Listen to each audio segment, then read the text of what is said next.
Hello everyone, क्या हाल चाल। Okay, so let's start this video. तो देखो इस वीडियो में आज हम बात करने वाले हैं बिजनेस एनवायरनमेंट। ठीक है, बिजनेस एनवायरनमेंट एक कंप्लीट चैप्टर शॉर्ट में रिकॉल और फिर ऑलमोस्ट 12 एमसीक्यू क्वेश्चंस। देखो एक्चुअली बात क्या है ना कि ये चैप्टर थोड़ा सा है छोटा, ठीक है, छोटा चैप्टर है, तो इससे आप बहुत ज्यादा एमसीक्यू क्वेश्चंस राइज नहीं कर सकते हो। लेकिन ठीक है, लेकिन ये एग्जामिनेशन पॉइंट ऑफ व्यू से थोड़ा इंपॉर्टेंट भी है क्योंकि काफी एक अच्छा या कह सकते हो काफी मजेदार चैप्टर है। ठीक है, देखो पहले मैं आपको शॉर्ट में थोड़ा सा चैप्टर बता देता हूँ। देखो बिजनेस एनवायरनमेंट होता क्या है, देखो सिंपली वो सराउंडिंग या वो एटमॉस्फेयर, ठीक है, जहां पे बिजनेस क्या करता है, एग्जिस्ट करता है। ठीक है, एग्जिस्ट करने का मतलब है कहीं भी अगर कोई ऑर्गेनाइजेशन ऑपरेट कर रहा है या रन कर रहा है तो उसके अगल बगल की जो सराउंडिंग होगी हम उसको कहते हैं बिजनेस एनवायरनमेंट, यानी बिजनेस एनवायरनमेंट जहां काम कर रहा है जो बिजनेस है, और एनवायरनमेंट मतलब उसकी सराउंडिंग्स। ठीक है, जिसमें मोस्टली एक्सटर्नल और इंटरनल फैक्टर्स होते हैं। ठीक है, ऐसे तो मोस्टली कई फैक्टर्स हैं जैसे कि, बट मोस्ट जो मतलब कह सकते हो आप जो डायमेंशंस है या फैक्टर्स है वो 5 है। ठीक है, इकोनॉमिकल, लीगल, सोशल, इसका कह सकते हो आप फिर टेक्नोलॉजिकल और फिर गवर्नमेंट फैक्टर्स। अब देखो सिंपल सी बात है, थोड़ा सा हम चैप्टर को स्टार्ट करते हैं एमसीक्यू क्वेश्चंस के जो इनके हैं। देखो सबसे पहला एमसीक्यू क्वेश्चन क्या कहता है, पहला है आपका which of the following does not characteristics the business environment, यानी इसमें से कौन सा ऐसा है जो बिजनेस एनवायरनमेंट का कैरेक्टरिस्टिक्स नहीं है। अब देखो भैया मैंने आपको पहले ही बताया है बिजनेस एनवायरनमेंट क्या होता है, द सराउंडिंग और the atmosphere where business exist और ऑपरेट्स। ठीक है, जहां पे बिजनेस एग्जिस्ट करता है। अब देखो एटमॉस्फेयर है, अनसर्टेन होगा, एक दूसरे पे फैक्टर्स डिपेंड होता है। ठीक है, तो दूसरी चीज कह सकते हो कि भाई काफी ज्यादा रिस्की फैक्टर्स भी होते हैं, तो बहुत चीजें इंपॉर्टेंट कुछ कैरेक्टरिस्टिक्स है। चलिए पहले फिलहाल हम बात करते हैं पहला कैरेक्टरिस्टिक्स। देखो पहला कैरेक्टरिस्टिक्स क्या कहता है भैया, अनसर्टेनिटी। अनसर्टेनिटी, हाँ जी, अनसर्टेन होता है, जैसे कि आपको खुद नहीं पता कि आपके घर के बाहर क्या होने वाला है, आपको कुछ नहीं पता। ठीक है, क्या पता अभी आप सोकर के उठो तो एनवायरनमेंट बाहर का कुछ और रहे। ठीक है, या फिर अगर आप घर से बाहर या स्कूल से आते हो तो आप देखते हो कि आपके घर के बाहर का एनवायरनमेंट या फिर आपके स्कूल के बाहर का एनवायरनमेंट चेंज है, तो कह सकते हो बिजनेस एनवायरनमेंट हमेशा चेंज होता रहता है। ठीक है, तो आप सिंपल कह सकते हो अनसर्टेन है, यानी कुछ भी डिफाइंड नहीं है, मतलब फिक्स नहीं है। नेक्स्ट क्या है, एम्प्लॉयज, यानी कि जो एम्प्लॉयज है मतलब जो वर्कर जो एक ऑर्गेनाइजेशन में काम करते हैं, तो ये तो बिजनेस एनवायरनमेंट से रिलेटेड है ही नहीं, क्योंकि ये एक एम्प्लॉय है जिनके बेसिस पर एक ऑर्गेनाइजेशन डिपेंड होती है, या कह सकते हो कि ऑर्गेनाइजेशन वर्क करती है। ठीक है, next third one is the relative, मतलब सिंपल से कह सकते हो कि सारे फैक्टर्स एक दूसरे पे डिपेंड होते हैं। ठीक है, जैसे सपोज दैट मान लीजिए इकोनॉमिक फैक्टर का एक पॉइंट होता है बैंक रेट या इन्फ्लेशन रेट। ठीक है, अगर मान लो बैंक रेट यानी कि अगर किसी भी तरीके से बैंक मान लो अपने लोन का जो रेट है इंक्रीज कर देती है, ठीक है, तो सपोज दैट इससे क्या होगा, जो बिजनेस है, ऑफ कोर्स सी बात है, बिजनेस जो होते हैं वो बैंक्स पे डिपेंड करते हैं। ठीक है, थ्रू फाइनेंशियली। अब भैया सिंपल सी बात है, अगर बैंक को या एक ऑर्गेनाइजेशन को फंड चाहिए तो क्या करेगी, बैंक से लोन लेगी। अब सिंपल सी बात है, बैंक क्या कर रहा है, high rate of interest charge करेगा। अब देखो इसका इफेक्ट क्या पड़ेगा भैया, इसका इफेक्ट सोशल इकोनॉमिक फैक्टर्स पे भी पड़ेगा, मतलब कंज्यूमर्स या जो सोसाइटी है उनको फेस करना पड़ेगा प्रॉब्लम्स। कैसे, चीजें महंगी मिलेगी अननेसेसरी। ठीक है, अब देखो चीजें महंगी मिलेगी तो यानी ठीक है, आप सिंपली कह सकते हो कि अगर एक फैक्टर चेंज होता है तो कई फैक्टर्स पे चीजों का इफेक्ट पड़ता है। ठीक है, तो ये चीजें आपका रिलेटिव। अब देखो नेक्स्ट है कॉम्प्लेक्सिटी, पेचीदा है, थोड़ा सा समझना प्रॉब्लम वाली चीजें। हाँ जी सही बात है, आप बिजनेस एनवायरनमेंट को कभी भी प्रॉपर्ली जज नहीं कर सकते हो, क्योंकि सिंपल सी बात है कई ऐसे फैक्टर्स होते हैं जो सोसाइटी से रिलेटेड है, इकोनॉमिक से रिलेटेड है, पॉलिटिकल फैक्टर्स है, ठीक है, लीगल फैक्टर्स है, कुछ भी चेंज हो सकता है। आप कभी भी किसी भी एक पॉइंट पे आप कॉन्स्टेंटली फ्लो या फिर कह सकते हो कॉन्स्टेंटली वॉक नहीं कर सकते हो। इवन आप खुद सोच के देखो लाइफ क्या है, लाइफ इज अनसर्टेन। ठीक है, कॉम्प्लेक्स है यार, अनसर्टेन है, यहाँ तक कि रिलेटिव तक है, सारी चीजें एक दूसरे से। आप देखो तो बिजनेस एनवायरनमेंट टोटली हमारी लाइफ पे भी डिपेंड करता है, हर चीजें चेंज होती रहती है, कभी भी चीजें कांस्टेंट नहीं है। तो इसका जो राइट आंसर होगा वो आपका एम्प्लॉय होगा, क्योंकि सिंपल सी बात है एम्प्लॉय जो है वो बिल्कुल ही बिजनेस एनवायरनमेंट से रिलेटेड नहीं है, क्योंकि यार ये एक वर्कर है जो वर्क करता है। ठीक है, आप इसको फैक्टर या एक कैरेक्टरिस्टिक्स कह ही नहीं सकते हो। नेक्स्ट दूसरा क्वेश्चन क्या कहता है, which of the following is the best indicating the importance of business environment. अब देखो हाँ, एक और चीज मैं आपको बता देता हूँ, एमसीक्यू प्लेटफॉर्म क्वेश्चंस में क्या होता है, देखो ये जरूरी नहीं है, ठीक है, कि आपके पास आपको एक ही आंसर ऑप्शन सही मिले।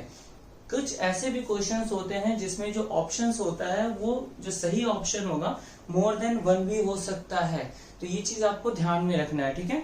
अब हम आते हैं पॉइंट पे। इसने बोला है इसमें ऐसा कौन सा बेस्ट मतलब क्या आप कह सकते हो इंपॉर्टेंस या फिर मतलब पॉइंट है जो कि बिजनेस इन्वायरमेंट की इंपॉर्टेंस को इंक्रीज करता है। सबसे पहला आइडेंटिफिकेशन। हाँ जी, देखो आइडेंटिफिकेशन जो है, आइडेंटिफिकेशन का मतलब सिंपल सी बात है, अगर आप बिजनेस इन्वायरमेंट से मतलब जुड़े हुए हो तो आपको टाइम टू टाइम हर डिफरेंट डाटास को या हर डिफरेंट इंफॉर्मेशन को आइडेंटिफाई करना होगा, ठीक है। मतलब which information is more relevant और more important for your organisation, तो ये आइडेंटिफिकेशन, तो ये पॉइंट आप कह सकते हो इंपॉर्टेंट है, क्योंकि बिजनेस इन्वायरमेंट मदद करता है सही डिसीजंस को लेने में। इंप्रूवमेंट इन परफॉर्मेंस, ऑब्वियसली सी बात है यार, अगर आप इन्वायरमेंट से जुड़े हुए तभी आप अपनी परफॉर्मेंस को भी इंप्रूव कर सकते हो। कैसे यार, आपको पता ही नहीं है बाहर हो क्या रहा है, तो आप अपनी सिचुएशन को कैसे चेंज करोगे, नहीं कर पाओगे चेंज। तो फर्स्ट ऑफ ऑल क्या है कि आपको पता होना चाहिए आपके इन्वायरमेंट में हो क्या रहा है, according to that situation automatically you will change your performance. तो भैया ये पॉइंट भी मिलता है। Coping with the rapid changes, ये भी इंपॉर्टेंट है, यानी कि जैसा सोसाइटी चेंज होगा उस अकॉर्डिंग आपको चेंज होगा। तो भैया देखो सिंपल सी बात है, हमारे इन्वायरमेंट में चेंजेस आ रहे हैं, ये हमें कौन बताएगा, बिजनेस इन्वायरमेंट बताएगा, ठीक है। कैसे बताएगा, बिजनेस स्कैनिंग की मदद से। तो बिजनेस स्कैनिंग का मतलब होता है आप टाइम टू टाइम स्कैन करते रहते हो। जैसे देखो हम अपने फोन्स में क्या होता है, WhatsApp time to time check करते हैं, इंस्टाग्राम चेक करते रहते हैं, ठीक है। इवन अगर आप एफबी यूज कर रहे हो तो वो चेक करोगे, टेलीग्राम चेक करोगे, क्यों, ताकि आपको ये पता चले कि क्या चीजें चेंज हो रही है, मतलब क्या कोई अपनी प्रोफाइल पिक चेंज कर रहा है, कोई मैसेज कर रहा है, कोई क्या कर रहा है। तो उसी तरीके से भैया बिजनेस स्कैनिंग एक कॉन्सेप्ट होता है या एक प्रोसेस है जिसके थ्रू हम क्या करते हैं, बिजनेस इन्वायरमेंट को चेक करते रहते हैं, ठीक है, कि किस तरीके से चेंज हो रहा है। तो इसका राइट आंसर सिंपल सी बात है, आपको चारों मतलब तीनों पॉइंट है, तो इसका राइट आंसर होगा ऑल ऑफ देम।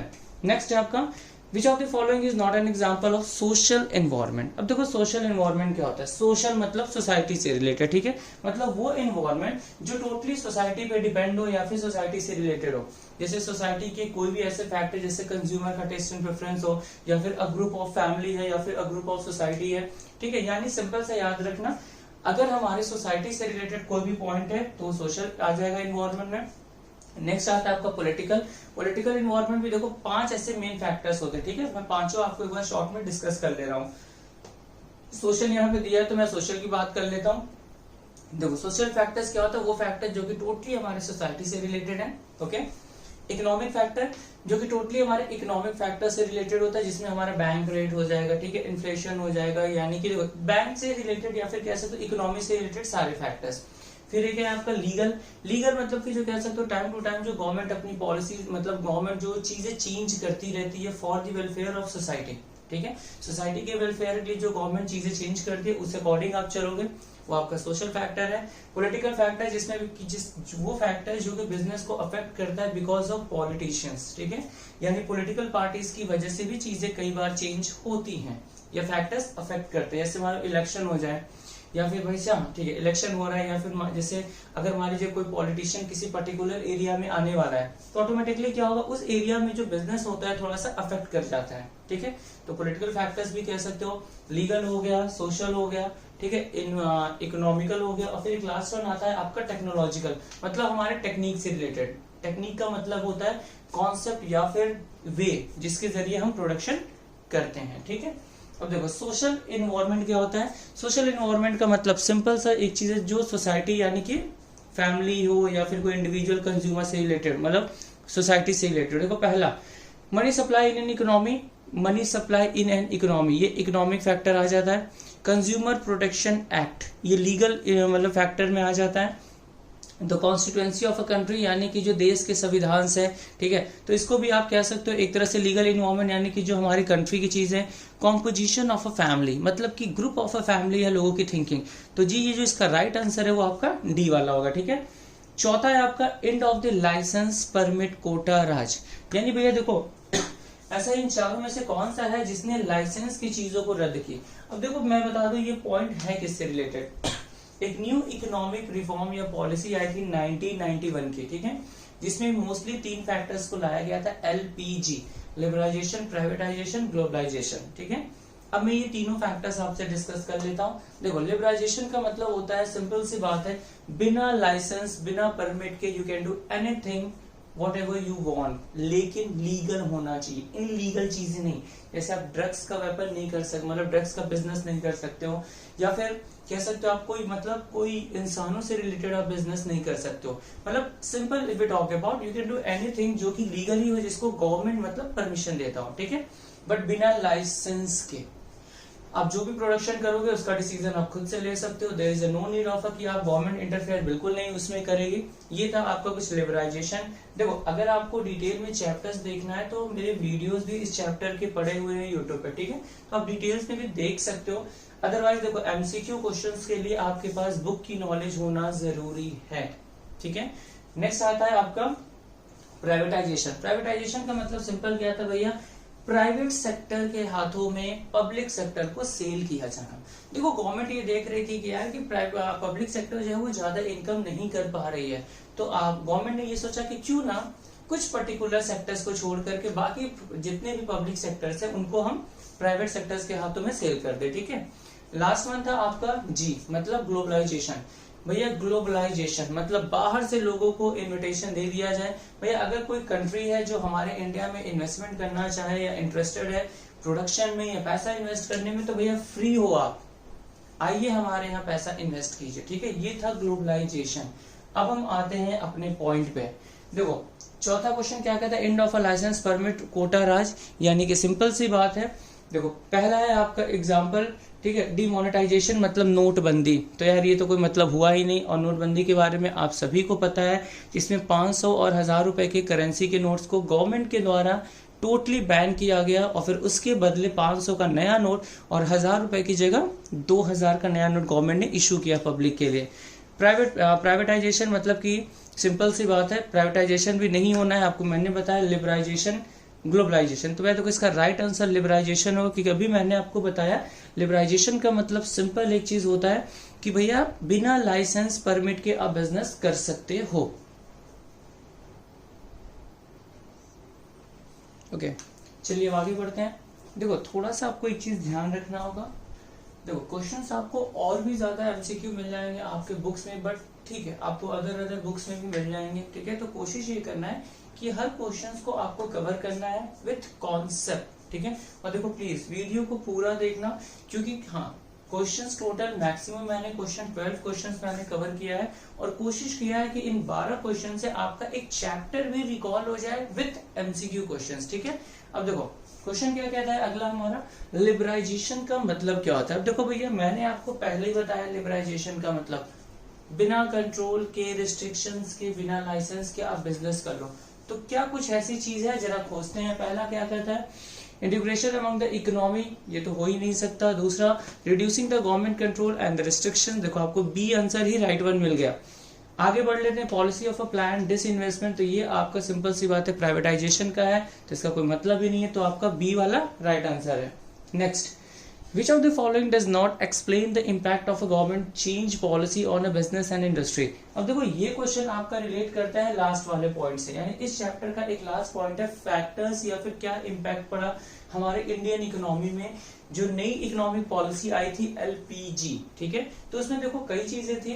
ठीक है, जैसे हमें और ज्यादा इनोवेशंस की अपॉर्चुनिटी मिला, टेक्नोलॉजी अच्छी मिली, थोड़ा सा कंपटीशन बढ़ गया, मार्केट ओरिएंटेशन हो गया था। ठीक है, नंबर ऑफ प्रोडक्ट्स भी हमें चीजें अवेलेबल हो गए थे। तो चलो फिलहाल यहाँ पे आते हैं। पहला, मोर डिमांडिंग कस्टमर। तो देखो ये पॉइंट आपका मिलता है कैसे, देखो मोर डिमांडिंग कस्टमर का मतलब भाई कस्टमर्स बढ़ गए ऑटोमेटिकली। कैसे, सबसे पहले तो देखो हमारे पास जब मतलब ग्लोबलाइजेशन मतलब जब फॉरेन इन्वेस्टर्स हमारे इन्वॉल्व होने लगे, तो हमारे पास नंबर ऑफ प्रोडक्ट हो गए, तो जो कंज्यूमर नहीं भी इंटरेस्टेड होते तो वो भी खरीदने लगे। और इसमें आप एक और फैक्टर्स भी इंक्लूड कर सकते हो भाई, फॉरेनर्स। देखो ऑफ कोर्स सी बात है, जो फॉरेनर्स हैं वो भी तो हमारे यानी कि जो फॉरेन कंट्री के हैं वो भी हमारे लिए कस्टमर की तरह ही ट्रीट करेंगे हम। तो ऑब्वियसली सी बात है, और ज्यादा कंट्री इन्वॉल्व हो गई परचेजिंग में, तो पहला पॉइंट भैया मिलता है। दूसरा, इंक्रीजिंग कंपटीशन। अब देखो ग्लोबलाइजेशन से हुआ क्या, फॉरेनर्स हमारे यहाँ आ गए। अब देखो इंडियन में, यानी जो हमारे इंडियन मतलब वो है बिजनेसमैन है या फिर जो इंडियन डीलर्स हैं, अब देखो उनके लिए क्या हुआ, कंपटीशन बढ़ गया। भैया बढ़ जाएगा ही, अब कहाँ ये पहले इंडिया, जैसे मान लो अगर कोई लोकल मार्केट है, ठीक है, वहाँ पे टोटल जो मतलब जो डिस्ट्रीब्यूटर्स हैं या सेलर्स हैं, मतलब जो इंडिया के रेजिडेंट्स हैं या इंडिया में रहने वाले हैं, ठीक है, बस मतलब हमेशा, तो भैया मान लो अगर 5 हैं, अब भैया ग्लोबलाइजेशन कॉन्सेप्ट आ गया, मतलब बाहर से भी इन्वेस्टर्स आके पैसा लगा सकते हैं, तो क्या होगा, अब 5 की जगह पे 10 हो जाएंगे, तो ऑब्वियसली सी बात है कंपटीशन भी बढ़ जाना है। नेक्स्ट मार्केट ओरिएंटेशन, देखो हमारा मार्केट भी थोड़ा सा बढ़ गया, अब इंडिया है तो बाहर भी जाएगा, ठीक है, तो मार्केट भी मेरा थोड़ा सा बढ़ गया। और लास्ट वन है यानी सी, चेंज इन एग्रीकल्चर प्राइसेस। यार ये पॉइंट तो कोई मतलब ही नहीं है, तो जो इसका राइट आंसर है वो सी, यानी सी वाला पॉइंट जो है वो जो LPG पॉइंट है इससे रिलेटेड नहीं है। नेक्स्ट है आपका, many business are using the social medias like a Facebook and the Twitters to promote themselves. अब ये किससे रिलेटेड है, अब देखो सिंपल सी बात है, जो बिजनेसमैन है वो फेसबुक और ट्विटर का यूज कर रहे हैं, क्यों, ताकि इकोनॉमी में अपनी रिचिंग पावर को बढ़ा सकें, ठीक है, ज्यादा से ज्यादा लोगों तक ये टच में जाए। तो सिंपल सी बात है, इकोनॉमी की बात हो रही है क्योंकि ये फैक्टर इकोनॉमी से हो, ये दोनों पॉइंट हमारा इकोनॉमी से रिलेटेड है, ठीक है, तो सिंपल सी बात है, इसका इकोनॉमिक फैक्टर जो होगा राइट वन हो जाएगा, क्योंकि सिंपल सी बात है टेक्नोलॉजिकल फैक्टर जो है वो प्रोडक्शन से रिलेटेड है, यहाँ पे ये कंपनी अपना प्रमोशन यानी एडवर्टाइजमेंट कर रही है। सोशल फैक्टर कंज्यूमर से या फिर एक सोसाइटी से रिलेटेड है। लीगल मतलब जिसमें गवर्नमेंट की पॉलिसीज या गवर्नमेंट टाइम टू टाइम जो चेंजेस लाते हैं, तो इसका जो राइट वन होगा इकोनॉमिक होगा। And the next one is recently the government has decontrolled the prices of a petrol and diesel। अब देखो सिंपल सी बात है, अब आपको ये पॉइंट जोड़ना है कि यार गवर्नमेंट ने जो पेट्रोल और डीजल की प्राइसेस को कह सकते हो डिकंट्रोल, यानी कि जो चीजों को कंट्रोल किया, या फिर चाहे प्राइसेस बढ़े या घटे, देखो कोई भी इसमें, ठीक है, मैंने तो सिंपल सा डिकंट्रोल लिख दिया। मान लो अगर क्वेश्चन में दे दे कि इंडिया में अगर मान लो पेट्रोल की प्राइसेस बढ़ जाती है या घट जाती है, कोई भी ऐसा फैक्टर, ठीक है, तो इसमें अब देखो आपको ये ध्यान देना है कि गवर्नमेंट ने जो कंट्रोल या फिर जो गवर्नमेंट ने जो प्राइसेस को कम किया है डीजल और प्राइस का, मान लो सॉरी डीजल और पेट्रोल का, तो किसकी मदद से किया, सिंपल सी बात है फॉरेन कंट्री के मदद से। यार इंडिया में जब चीजें अवेलेबल नहीं हो पा रही हैं तो हम क्या करेंगे, हम बाहर से चीजें खरीदेंगे ताकि चीजें थोड़ा हमारे इंडियन इकोनॉमी के लिए या फिर लोगों के लिए इजीली अवेलेबल हो पाए। तो प्राइवेटाइजेशन होने से रहा नहीं, इसका जो राइट आंसर है ग्लोबलाइजेशन है, ठीक है, क्योंकि सिंपल सी बात है जो गवर्नमेंट है, अगर गवर्नमेंट कंट्रोल करती है तो गवर्नमेंट कंट्रोल का मतलब होता है कि पेट्रोल सस्ता मिल रहा है हमें कहीं से, तभी तो हमारे इकोनॉमी में हमें थोड़ा सा रीजनेबल प्राइस में मिलेगा। तो बाहर से मिल रहा है, इसका मतलब ग्लोबलाइजेशन फैक्टर इसका है राइट वन, ठीक है।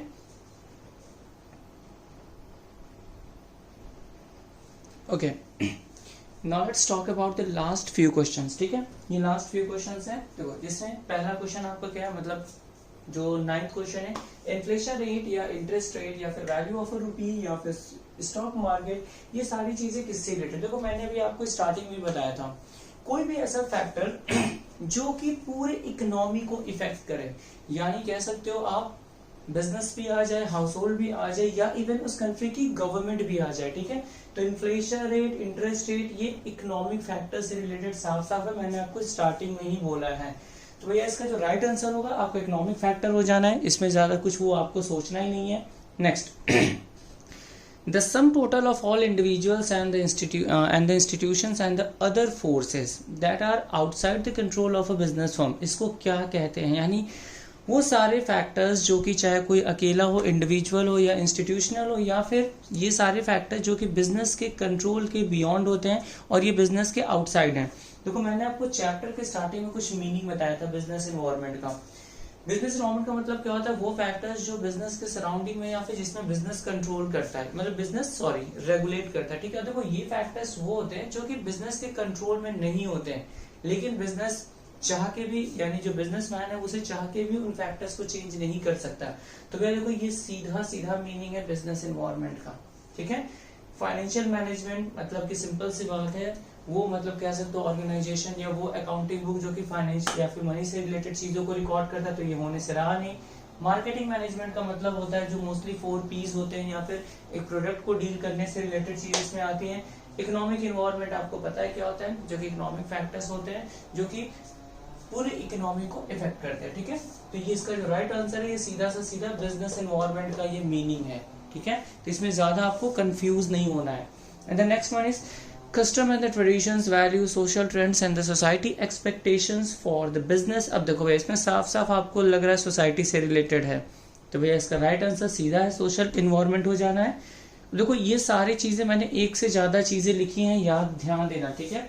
Interest rate, inflation, interest, value of rupee, stock, तो ये सारे आपको याद रखने होंगे कि कौन कौन से ऐसे फैक्टर्स हैं जो कि कह सकते हो आप इकोनॉमिक, सोशल, पॉलिटिकल, लीगल या फिर टेक्नोलॉजिकल में आते हैं। तो देखो इकोनॉमिक फैक्टर्स में ये चीजें तो आपको याद रखना होगा। देखो इससे आपका एक पूरा का पूरा थ्योरेटिकली क्वेश्चंस भी तैयार होगा, अगर क्वेश्चंस को घुमाएगा भी तो आप आराम से समझ लोगे, ठीक है।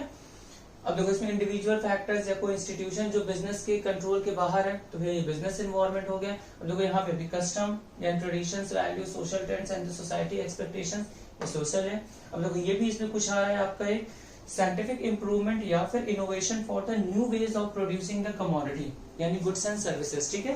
देखो आप एक बार क्वेश्चंस को देख लो, लास्ट क्वेश्चन को, scientific improvement and the innovation. अब देखो साइंटिफिक इंप्रूवमेंट हो या इनोवेशन हो, अगर ये चीजें होती हैं किसी भी मतलब कमोडिटी को प्रोड्यूस करने के लिए, तो वो साफ साफ है भैया, आप बहुत इजीली समझ जाओगे, टेक्नोलॉजिकल इन्वायरमेंट है, ठीक है। देखो बस आपको एक चीज कहना है कि आप कॉन्सेप्ट को क्लियर रखो, ठीक है। अगर एमसीक्यू प्लेटफॉर्म में चीजों को रोटेट भी करेगा तो ठीक है, आपने अगर क्वेश्चंस पढ़ा हुआ है, कॉन्सेप्ट क्लियर है, तो बहुत आसानी से कर सकते हो, ठीक है।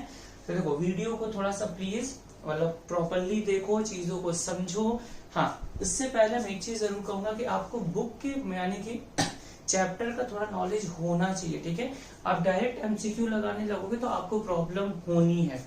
तो सिंपल सा है, थोड़ा सा चैप्टर की नॉलेज रखो, फिर एमसीक्यू क्वेश्चंस को आप देखो तो बहुत ही इजीली आप सॉल्व कर सकते हो, ठीक है। बाकी अगर वीडियो आपको अच्छी लगे तो प्लीज आगे शेयर करो, बाकी चैनल को सब्सक्राइब कीजिए। बाकी ठीक है यार, एंटरटेनमेंट एंजॉय करो लाइफ, एक हैप्पी रहो, एंटरटेन करो अपनी लाइफ को, लेकिन साथ में आपको स्टडी भी करना है, ठीक है। सो बी सेफ, कीप स्माइलिंग।